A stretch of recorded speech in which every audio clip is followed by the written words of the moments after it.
Disebutkan oleh salah satu ulama besar namanya Habib Ahmad bin Smith. Beliau ulama besar di Hadramaut di Yaman. Beliau mengatakan, "Man i'tana bi amwatihi bidzikri wa ihda'is shadaqah wal qira'ah yufidullahu lahu man ya'tani bihi." Beliau mengatakan, siapa saja orang yang perhatian, orang yang memperhatikan daripada orang-orang yang meninggal, dari keluarganya dan sebagainya, dengan apa? Dengan bacaan zikir. Ya, bacaan zikir itu termasuk zikir. Kemudian wa ihda'is shadaqah, dengan sedekah, bumi panganan, nopo jajan-jajan, nopo uang termasuk, wal qiraah, dan juga dengan bacaan Yasin dan sebagainya, yufidullahu man ya'tani bih. Maka Allah Subhanahu wa taala akan menjadikan generasi atau keluarga-keluarganya akan perhatian kepada dia. Kita nanti kalau akan meninggal dunia, ketika sudah meninggal dunia, maka akan diperhatikan pula oleh keluarga kita yang lainnya. Karena kita sudah perhatian kepada keluarga kita yang sudah meninggal, itu sudah pasti. Sehingga pada malam hari ini kita bisa berkumpul di tempat yang terbaik di seluruh permukaan bumi, yaitu di masjid, di rumah Allah Subhanahu wa taala. Di sini kita juga bersilaturahim. Tadi dimulai pagi-pagi dengan pembacaan Khatmul Quran, kemudian tadi dibacakan Maulid Nabi, kemudian juga dibacakan Yasin dan Tahlil, dibacakan juga pembacaan Al-Quran. Luar biasa, sangat lengkap dan luar biasa perkumpulan kita pada malam hari ini. Terlebih ketika pada malam hari ini kita berniat untuk i'tikaf, maka itu menambah daripada keistimewaan perkumpulan kita pada malam hari ini, yaitu di Masjid Jami' Ismail Bedali, masjid kebanggaan warga Lawang, khususnya warga desa Bedali. Semoga perkumpulan kita pada malam hari ini dalam rangka Haul Akbar, dalam rangka menyambut bulan suci Ramadan 1444 Hijriah yang diadakan Masjid Jami' Ismail Bedali, semoga perkumpulan ini mendapatkan siraman rahmat dan berkah dari Allah Subhanahu wa taala. Amin ya rabbal alamin. Dan khususnya mari kita doakan untuk tujuan yang utama, yaitu Haul Akbar, yaitu haul daripada seluruh amwat, seluruh yang warga yang sudah meninggal di warga Bedali dan sekitarnya. Semoga arwahnya diterima oleh Allah Subhanahu wa taala dan mendapatkan nikmat kubur dan bisa di surga berjumpa dengan Nabi Muhammad sallallahu alaihi wasallam. Amin ya rabbal alamin. Alhamdulillah, menambah keistimewaan pertemuan kita pada malam hari ini, dihadiri para kiai, para ulama, para asatidz, dihadiri khususnya oleh Ketua MUC NU Kecamatan Lawang, yaitu beliau tetangga saya. Jadi saya ini walaupun tertulis di undangan Pasuruan, saya ini aslinya orang Lawang. Makanya waktu Ustaz Misbah datang ke tempat saya di Pasuruan, itu subhanallah, kami undang dari Masjid Jami' Ismail Bedali Lawang. Kok subhanallah, Ustaz Misbahnya tidak tahu kalau saya orang Lawang. Ada orang Pasuruan, Ustaz Misbah mungkin kiranya undang ke Pasuruan, tetapi saya diundang ke orang Lawang. Ya, tapi Masya Allah, apalagi beliau nyambung. Ternyata nenek saya dulu pernah ngajar di Singosari, kenal dekat dengan beliau. Nyambung kabeh, alhamdulillah. Ya, dan juga Masjid Jami' Ismail Bedali ini bukan masjid yang asing bagi saya. Saya juga beberapa kali acara majelis maulid saya hadir di sini. Dan juga kalau nggak salah acara Khatmul Quran sama Habib Muhammad bin Anis pernah di sini ya, di Ramadan. Masya Allah. Ini bukan, jadi saya waktu duduk di depan sini itu setengah nostalgia. Ya Allah, biar rugi gitu kan. Ya, hubungannya terulang lagi di sini. Tapi Masya Allah bisa kumpul sama dengan semuanya. Mudah-mudahan sebagaimana Allah perkumpulkan kita pada malam hari ini, juga Allah kumpulkan dengan perkumpulan yang sama kelak di surga bersama Nabi Muhammad. Amin ya rabbal alamin. Masya Allah dihadiri oleh Ketua Takmir Ustaz Misbahuddin yang baru pulang umroh. Mudah-mudahan umroh beliau menjadi umroh yang makbulah, dan juga kecipratan keberkahan daripada Makkah Madinah juga kecipratan kepada kita semuanya. Semoga kita semuanya yang belum berangkat haji dan umroh atau yang ingin berangkat lagi, semoga diberangkatkan segera oleh Allah Subhanahu wa taala. Amin ya rabbal alamin. Dan dihadiri para asatidz dan jajaran takmir yang hadir, dan kepada bapak-bapak, ibu-ibu sekalian rahimakumullah. Alhamdulillah, ini bukan perkumpulan yang biasa. Ini perkumpulan sangat luar biasa karena menjadi satu tujuan dari perkumpulan ini adalah menyambut bulan suci dari bulan Ramadan.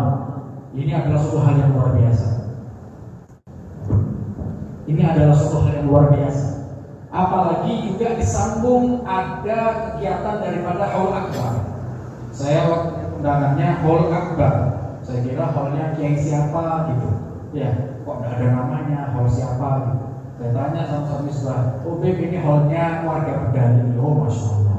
Berarti yang di haul ini banyak, mungkin ratusan orang. Masya Allah.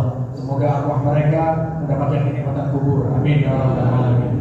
Mendoakan atau menghauli, atau kalau tiang Jawa biasanya pandak.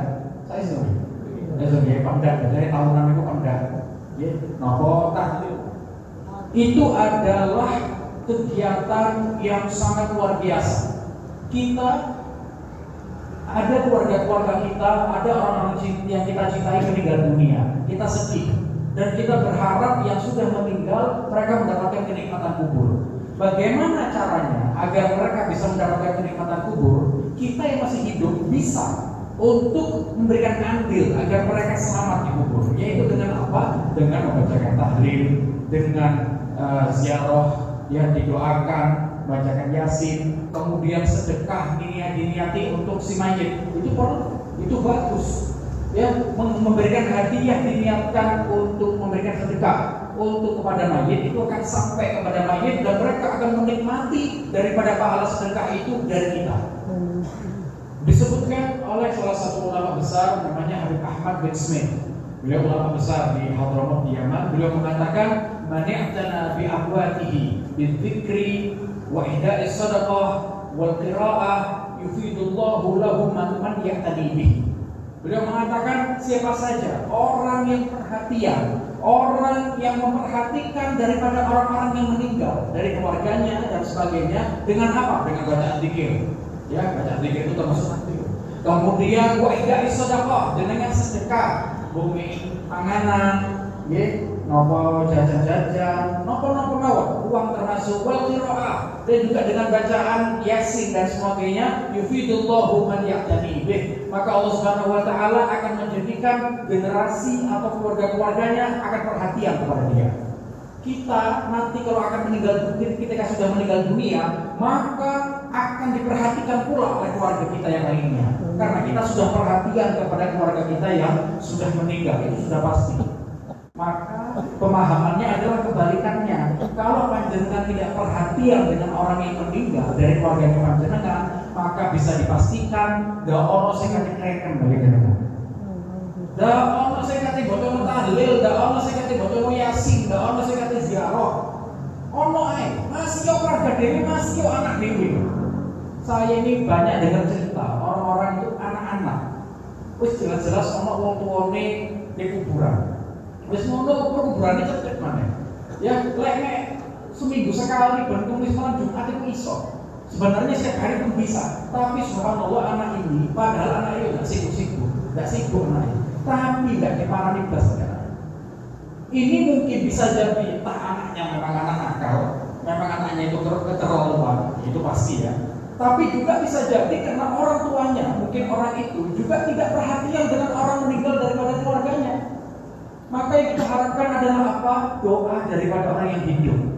Rasulullah SAW Al-majidu fi qabrihi kal-ghariqil mudawwar yantadhiru da'watan talhaquhu min ibnihi aw akhihi aw sadiqin lahu fa idza lahiqathu kana habbu ilaihi min ad-dunya wa ma fiha.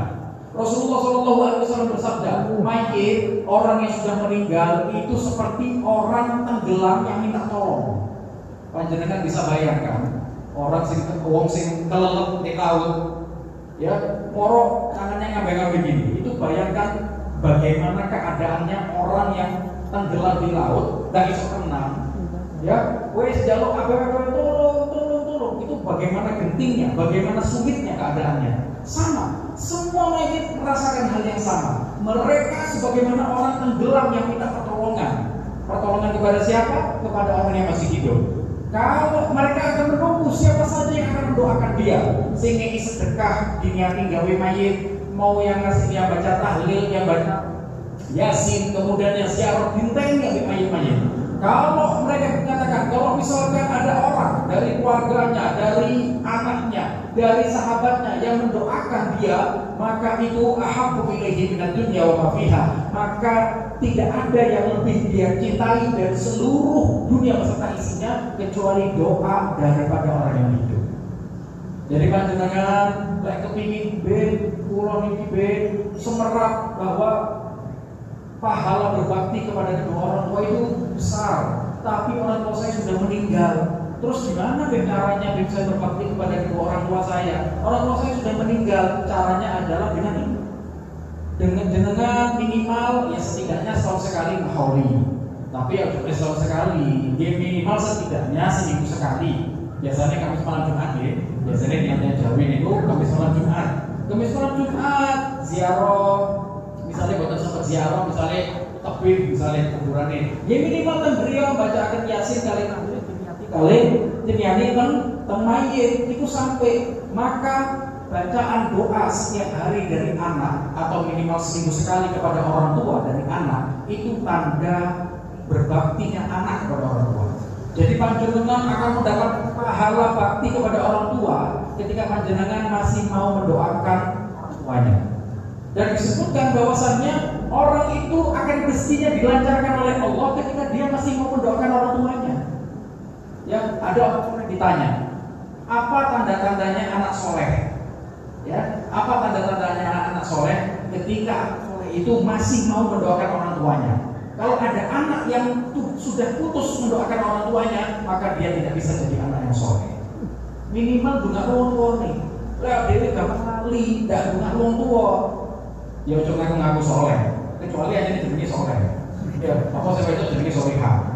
Ya, tapi definisi soleh dan solehah itu tidak ada pada orang itu. Karena apa? Karena minimal dia pun tidak mau mendoakan orang tuanya, apalagi mendoakan orang lain. Masa gitu? Jadi maka acara seperti ini jenengan harus benar-benar perhatikan. Ya, apalagi kalau satu tadi acara ini 2 tahun sekali. Ya. Minimal insya Allah panjenengan setiap 2 tahun sekali ya harus nopo malih ini sangat istimewa. Jenengan tidak hanya memberikan sedekah atau memberikan hadiah tahlil kepada yang meninggal, tapi panjenengan juga ambil nopo ini sedekah karpet. Panjenengan semerang tiang-tiang mriki nek salat itu nggih teng karpet niki. Jadi setiap detik dari pahala salatnya orang panjenengan angsal. Napa kurang sah iki mau usah ngeten iki. Nggih, panjenengan ngapunten jenengan teng griya delok TV, delok pahalane, mohon jangan itu kiriman pahala ke apa? Oleh saiki wong salat iki sejame bedani. Ya, wong salat kok diitung pahala padahal jenengan delok TV delok sinetron. Sampai nangis-nangis delok sinetron iki. Delok pahalane kan. Tapi panjenengan itu kiriman pahala gara-gara wong salat iki. Enak, sakit. Jadi sebenarnya ajakan untuk hal ini sekaligus ada uang untuk melunasi daripada karpet ini itu kesempatan. Ya, kira saya mau siksa safety. Masya Allah. Ya, bukan apa-apa. Ya, boleh. Nah, apalagi kalau satu dikali sekian senti, satu kali meter itu nggak masalah. Ya, kalau bisa katanya Pak Sopis itu minimal 10 meter ya. Ya, satu tambah 9 meter. Alhamdulillah. Ya, ini kok sederhana bayangkan. Niki masuk dalil ini termasuk rame kan. Kalau mirengaken saking nopo Pak Aziz mau ya. Kirose lek kajian subuh itu kapan jamaah. Napa itu benar kok? Setiap subuh. Kirose 400 nopo. Masya Allah. Wah, ini kayaknya masih jamin Ismail Berdali ini jadi contoh masjid semuanya. Luar biasa ngomong kali subuh. Subuh itu cobaan. Enak-enaknya turu, enak-enaknya si geblak kasur, malah milih nunggu di masjid, ngantuk-ngantuk ngomong ceramah, ngomong ngaji. Wah ini keren juga luar biasa. Mudah-mudahan keluarga Berdali jadi keluarga yang diberkahi hidupnya oleh Allah Subhanahu wa taala. Amin ya rabbal alamin. Terus ini soal menyambut bulan Ramadan. Nah, sebenarnya ajakan untuk baca tahlil, kemudian ziarah, niki termasuk cara untuk menyambut bulan Ramadan. Karena singen pulau belajar teng Yaman. Niku ada teng Yaman itu para habaib, para ulama teng mriku. Niku adatnya adalah ziarah sederenge bulan Ramadan. ziarah teng ulama-ulama sing tasih kesan apa sing sampun sedo diziarahi niku. Nah termasuk jadi mengirimi tahlil kali sedekah saderenge mlebet Ramadan. Maka termasuk kegiatan di Masjid Jami Ismail Berdalinan ini saya termasuk cara untuk menyambut bulan Ramadan. Tapi ada cara yang paling penting, ada hal yang harus lebih kita perhatikan untuk menyambut bulan Ramadan. Ngeten. Jadi bulan Sya'ban dan bulan Ramadan niki walaupun bulannya beda, tapi sebenarnya nyambung. Panjenengan tidak bisa memisahkan antara Sya'ban dan Ramadan. Sya'ban ini adalah bulan untuk mempersiapkan bulan Ramadan. Panjenengan kalau mau ibadah yang banyak, maka otomatis harus kebiasaan. Ngapunten kalau ibaratakan kayak atlet. Nopo panjenengan napa atlet sepak bola, bulu tangkis, tenis, voli, sembarang wis sok kabeh.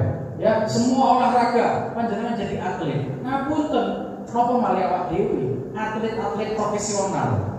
Nggih, atlet-atlet sepak bola kelas dunia. Niku saderenge main pasti kemanasan. Nggih, minimal perenggangan. Minimal mangke lari-lari, nopo pemanasan. Kersane mangke ketika main akan lebih enak, tidak cedera. Ngoten nggih. Nah, gambarannya sama. Kalau panjenengan mangke di Ramadan, ya Allah, mangke kalau untuk Ramadan pengen rajin tadarus Al-Qur'an. Kalau kepingin khatam sehari 1 kali. Oh, satu hari 1 kali khatam. Keren, luar biasa. Ngapunten panjenengan sampun ngaos Al-Qur'an sampai Sya'ban apa? Nggih mangke 1 Ramadan boten saged. Karena jenengan boten pemanasan ke Sya'ban. Mangke panjenengan lek boten sak mulai pemanasan saking Sya'ban, panjenengan cedera mangke teng Ramadan. Saestu niku. Jenengan buktiaken nggih. Ngapunten panjenengan iki insyaallah pun berpuluh-puluh tahun nututi Ramadan. Nggih, kira-kira ngapunten lek panjenengan boten pemanasan saking Sya'ban. Saestu tak saged maksimal teng Ramadan. Boten yakin. Saestu masih panjenengan berpuluh-puluh tahun nututi Ramadan. Ya, makanya ulama-ulama singen niku sampai bulan Sya'ban ini disebut bulan Al-Qur'an. Loh, masa bulan Sya'ban bulan Al-Qur'an? Bukannya bulan Al-Qur'an itu bulan Ramadan. Lah, justru karena Ramadan itu bulan Al-Qur'annya itu dimulai Sya'ban. Makanya saya katakan tadi, walaupun 2 bulan yang berbeda tapi nyambung. Tidak bisa dipisahkan antara Sya'ban dan Ramadan. Ya, sampai salah satu ulama di dalam kitab Lataiful Ma'arif karya Imam Ibnu Rajab Al-Hambali, imam namanya Syekh Umar bin Amr bin Qais. Beliau mengatakan, "Tuba liman aslaha nafsahu qabla dukhuli Ramadan." Beruntung orang yang memperbaiki dirinya sebelum dia masuk bulan Ramadan. Dengan mulai memperbaiki diri, saya biasa nih ngelakuin dosa, saya biasa nih seneng maksiat, mandek, diperbaiki. Ibarat panjenengan masuk bulan Ramadan ini badhe ketemuan tamu aku. Panjenengan harus lebih hormat, harus lebih baik. Ngoten nggih. Nah, beruntung orang yang memperbaiki dirinya sebelum masuk bulan Ramadan. Bahkan Syekh Amr bin Qais yang mengatakan ini, beliau itu punya warung. Jadi ulama singen niku nggih seneng dagang ngoten. Nggih, wonten warung tuku ngoten. Tapi lek mulai awal Sya'ban beliau tutup tukune.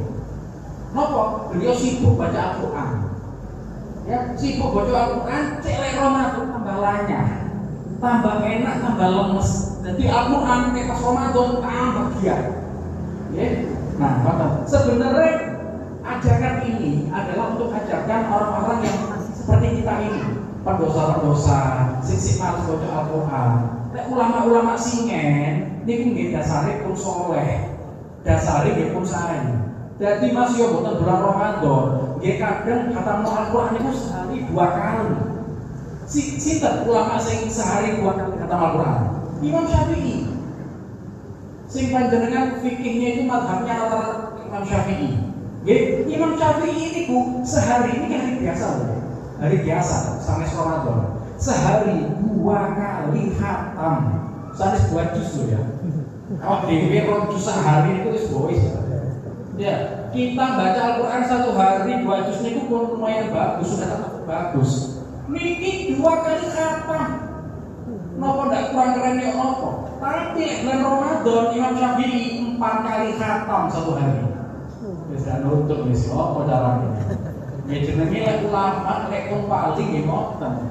Makanya Ramadan ini Allah siapkan untuk para pendosa seperti kita, khususnya saya. Pendosa kalau dhewe sing kurang-kurang pahala niki lho, sing berdosa-dosane dihapus banyak ukir. Nah, Ramadan ini kesempatan. Makanya dikatakan dalam hadis itu, ketika Ramadan datang, semua pintu surga dibuka sama Allah Subhanahu wa taala. Semua pintu neraka ditutup oleh Allah Subhanahu wa taala dan satu-satunya musuh yang paling mengganggu kita, yaitu syaitan, akan dibelenggu sama Allah Subhanahu wa taala. Napa? Cek ngerewangi awak dhewe tambah enak ibadah. Lah tambah gewangi kadang ya pancet ae nangis. Ya, tarawih rasanya kayak abote gak karu-karuan. Rasanya sholat 2 rakaat itu 20 rakaat tarawih 23 rakaat itu rasanya kayak orang ibadah sak tahun. Gak ono sing ahli ibadah kayak aku ini. Mari tarawih. Rasanya kayak gak tau sholat. Ya, biasa nih sholat 5 waktu ya kagotan kok. Iki sak dalam satu waktu 20 rakaat itu abot. Ya, memang beda kelas. Tapi ini alhamdulillah panjenengan bisa setiap hari 20 rakaat itu pun sehari. Ya. Nah, betul ya. Nah, jadi semakin kita persiapkan, termasuk panjenengan nggih mulai ngenang-ngenangi sholat saat diringi Ramadan ini. Kersane panjenengan terbiasa tarawih, kersane lebih kuat. Termasuk guru kula teng Yaman itu. Kula nggih, ini termasuk kisah inspiratif ya. Guru kula niku namine Habib Salim Asyati. Niku beliau ini pun sepuh, ngapunten umure kisaran 70 tahun hampir 80 tahun. Beliau niku setiap dalam satu malam tarawihnya niku 120 rakaat tapi 100 rakaat. Nggih, terus pindah masjid niku kurang lebih 4 sampai 5 kali dalam satu malam. Terus wonten sing mari Isya, terus jam 9, jam 12, jam 2, jam 4. Kurang lebih 4-5 kali pindah masjid dalam keadaan umur sudah 70 tahun. Beda kelas, kapunten. Beda kali salime bedali. Niki boleh saling saking nyaman. Lek salime bedali nggih kapunten, boten semerap kula. Nggih, menawi nggih sami. Tapi boten semerap. Dari kenal. Nah, maka Bapak-bapak Ibu-ibu sekalian, monggo benar-benar kita sambut. Niki kurang lebih 9 hari lagi. 9 hari hingga 8 hari lagi kita sudah masuk bulan Ramadan. Monggo 8 hari, 9 hari ini kita manfaatkan untuk memperbanyak ibadah kepada Allah. Kersane panjenengan luwih semangat untuk Ramadan. Ya, kesempatan ya Allah kula niki kuatah dosane. Kesempatan bulan Ramadan. Jenengan kucek habis dosanya panjenengan di bulan Ramadan. Ya, makanya sebenarnya semua orang itu pasti diampuni. Wong sing gak diampuni dosa di Ramadan iku wong sing kebantu. Malaikat Jibril pernah mengatakan kepada Nabi Muhammad SAW, "Ya Muhammad, man adraka Ramadan, falam yughfar lahu, fadakhala an-nar, fa'adahu Allah." Malaikat Jibril mengatakan kepada Nabi Muhammad, "Ya Muhammad, lek ana wong sing nututi Ramadan tapi dosane gak diampuni kali Allah Subhanahu wa taala, wis mari ngono mlebu neraka, fa'adahu. Wong iki selama-lamanya akan dijauhkan oleh Allah Subhanahu wa taala." Kayak ibaratnya apa? Wis lek misalnya Syawal sampai Sya'ban, ana wong sing gak diampuni, niku mungkin masuk akal. Tapi lek Ramadan tasik boten saged diampuni, saking kenemane wong iki, saking kebajute wong. Biasanya orang-orang seperti ini adalah orang yang meremehkan bulan Ramadan, maka dia selama-lamanya akan dijauhkan oleh Allah Subhanahu wa taala. Makanya di bulan Ramadan kita tidak boleh meremehkan. Kita harus menghormati bulan Ramadan.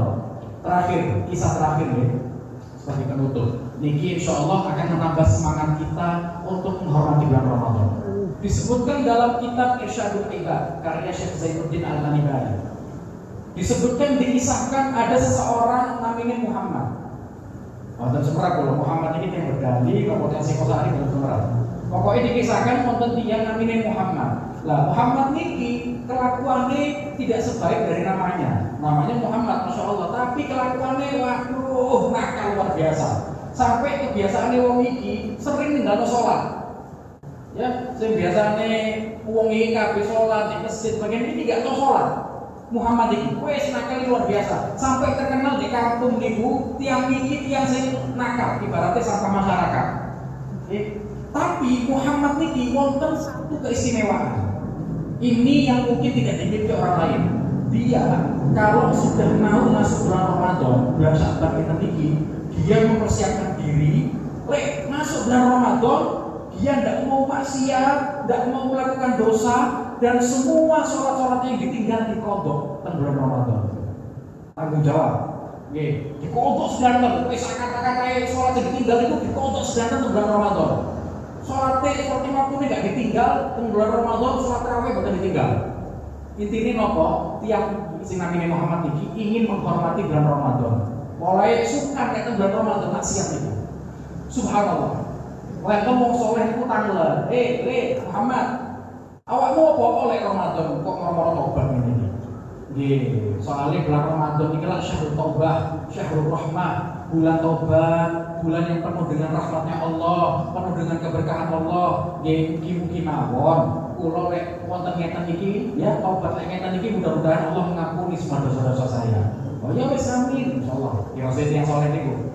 Subhanallah, mantun Ramadan, nggih, setelah beberapa kali Ramadan nggih. Nah, termasuk setelah Ramadan wafat Muhammad ini. Wafat, meninggal dunia. Terus yang soleh, nggih, yang soleh salah satunya di antara semua orang kampung itu mimpi Muhammad niki mendapatkan kenikmatan surga yang luar biasa. Padahal terkenal ini sering tinggal no sholat ini. Akhirnya sholat ini kaget loh. Awak Muhammad, saya di kampung ini. Saya biasa kayak orang tinggal no sholat ini. Kok iso kamu di surga? Enak temen. Biasanya tinggal no sholat, biasanya kalau awak mau senang maksiat. Kok iso awak mau di surga? Sekedar kalau cerita akan ini, nah cerita akan. Nah, kesimpulannya Muhammad ini cerita, alhamdulillah Allah Subhanahu wa taala mengampuni semua dosa-dosa saya karena saya menghormati bulan Ramadan. Allahumma shalli ala Muhammad. Gara-gara menghormati bulan Ramadan, boten wani, boten wantun maksiat, tidak berani maksiat. Hanya taat kepada Allah, baca Al-Qur'an, semua salatnya diqodho. Akhirnya gara-gara dia hormat dengan bulan Ramadan, diampuni semua dosanya oleh Allah dan tiang ahli surga. Luar biasa. Nopo malih insya Allah lihat yang berdalil ini bukan enak lah, tinggal sholat. Nopo malih kan jenengan insya Allah. Tapi sing penting tidak ada niatan untuk menghinakan bulan Ramadan. Lek bulan Ramadan usahakan boten enten maksiate. Wis pokoke kenceng bismillah. Sing biasane seneng ngrasani wong mandek sih. Nah, punten iki biasanya ibu-ibu. Tapi kayak bapak-bapak, nanti seneng ngerasa-ngerasa di biasanya. Tempo sekarang klik nembung di itu kan? Iya. Kalau ibu-ibu biasanya nembung doan itu biasa. Nembung di mawon. Nah, minimal. Ya, misalnya wis waduh wis kebiasaan, boten sakit tinggali minimal Ramadan mandek. Soalnya ngerasa ibu menghilangkan pahala puasa. Bahkan Sayyidatuna Aisyah, istrinya Kanjeng Nabi itu mengatakan, orang yang ghibah ketika puasa ini puasa batal tuh dari pondok. Saking nemenin rasane wong iki ndak oleh mandek wis. Ya, mandek wis kunci wis mulai iso jenengan nang dini dilakban. Ya, cek ndak moro kekocut ngrasani wong mandek minimal. Untuk apa? Menghormati bulan Ramadan. Insyaallah kalau panjenengan ada niat untuk menghormati bulan Ramadan, sak terusé dadi tiyang sing sae insyaallah. Amin ya rabbal alamin. Nggih, sing kula sampaikan mugi-mugi acara Hot Akbar ini semua pahalanya tersampaikan kepada orang yang sudah meninggal dan mereka mendapatkan kenikmatan kubur dan bisa melewati setiap tahap hari nanti bisa dengan baik dan insya Allah akan sampai ke telaga Nabi Muhammad dan sampai ke surga bersama Nabi Muhammad. Amin ya rabbal alamin. Dan semuanya semoga warga desa Berdali menjadi warga yang dicintai oleh Allah dan dicintai oleh Nabi Muhammad dan menjadi warga yang makmur dari segi ekonomi dan semuanya, mudah-mudahan menjadi orang-orang yang ahli ibadah. Amin ya rabbal alamin. Sekian dari saya, kurang lebih mohon maaf. Wassalamualaikum warahmatullahi